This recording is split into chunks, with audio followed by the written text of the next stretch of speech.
Welcome to Game of Thrones, Fanfiction, read by Captain Dickhead.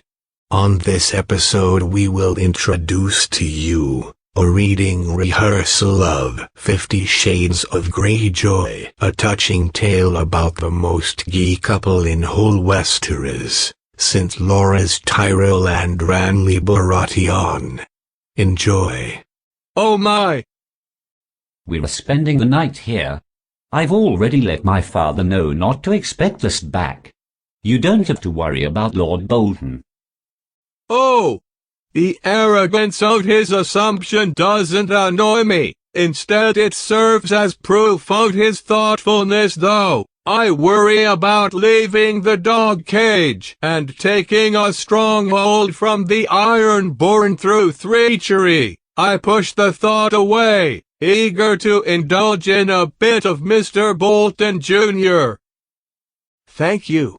I fling my arms around his neck, beyond ecstatic, and smile at him, cramming every bit of joy I feel into it.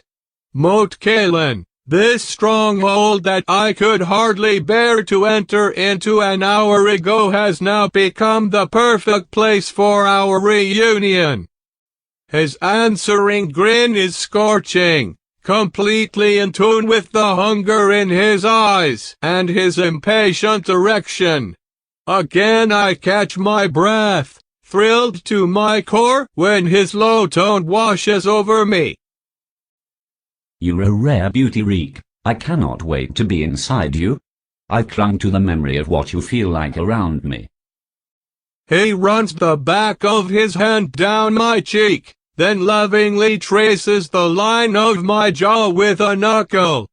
Those fevered words ratchet my desire to unbearable levels, and when he throws me onto the bed with a predatory glint in the steel of his stare, I feel like it's already summer, only I'm overwhelmed by choice.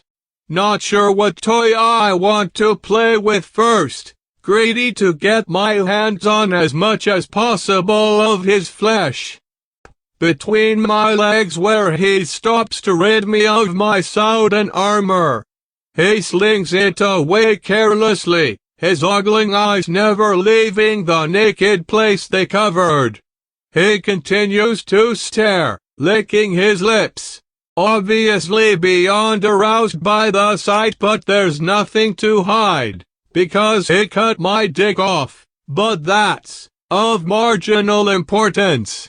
I feel exposed, squirming and certain that my blush reaches all the way down there, where my cock used to be. He takes his sweet, tortuous time, luxuriating in his private viewing activity. He makes no move to touch me, but the ravenous mold of his face is pushing me to run up the steps of desire, taking them 3 at a time. I shift in needy response. He growls, low in his chest while he grips my inner thighs, pushing them apart. Keep still, or I'll make you. I gasp at his provocative threat, and on pure instinct and raw desire my hips tilt up by their own accord, crazy in its need for any contact. His hands slip around, cupping my backside as he pushes his nose into my balls, inhaling deeply. Oh my fucking my! Ramsay, please. I moan, begging for more. When he comes away I catch his gaze. His eyes look unfocused, cross-eyed with lust. I've missed you so much. His expression a strange blend of pain and elation, whispered words born of desperate need. He swiftly stretches to cover my body with his, kissing me wildly. He raids my mouth mercilessly, our arms and legs tangling and writhing, taking in the exquisite pleasure of intimate contact. He rolls, taking me with him, and we pause for air, our breaths mingling and faces flushed. With my body on top of his, I stroke my hand over the sprinkling of stubble, reacquainting myself with every curve and dip of his face. You are so precious. Thank you for taking another chance on me. Another low hum is his reply, and he closes his eyes as my gratitude sluices over him, clearly striking a chord. Come here.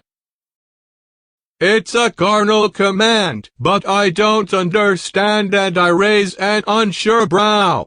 Where does he want me to go? I'm already here. Come, sit here, on my chest. He pats his sternum. His silky voice is dripping with erotic promise. I scoot up, eager to find out what passionate delight he has in store for me. It only takes a second for me to grasp the nature of the deeply intimate act he has in mind, and I gnaw at my lip, my coyness getting the better of me. My legs are bent with my knees resting on either side of his head. My bottom sits on his chest, taking my weight, which leaves my bullsack utterly gaping and vulnerable, not to mention very close to his sinful mouth. I can feel his breath on me, fluttering and making my testicles stutter. His affirmative nod is unhurried but no less compelling. It says that I won't dare deny him this pleasure. With his eyes securely fastened to mine, his intent is unwavering and unaffected by my modesty. His sure hands move around and grip my backside firmly, holding me in place. I get a sense of how easy it will be for him to control my pelvic movement from this position, and it stirs me, being in his power like this. With my head bowed forward, the loose tendrils of my hair spill over my shoulders and cover my hollow cheeks and bedroom eyes.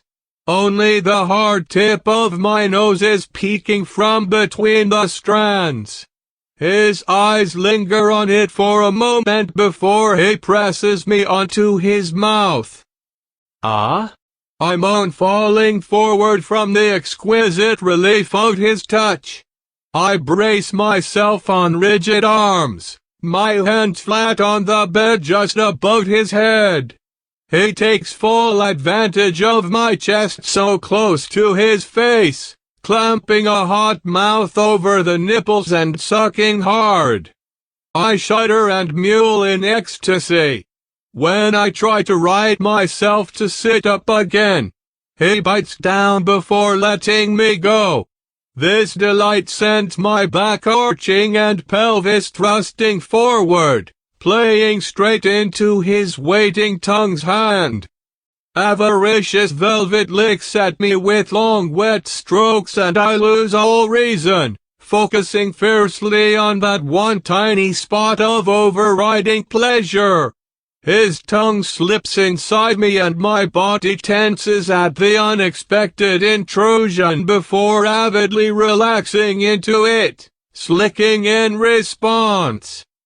He usually likes to watch me react to his ministrations, but now his eyes are closed and rapture is what I read on his face.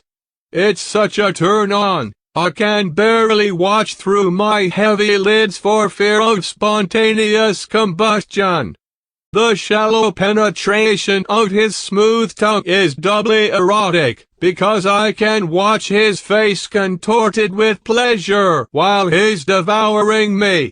He breaks the contact and gently blows on my sensitive, heated balls, cooling but not calming. I whimper, violent desire slamming into me,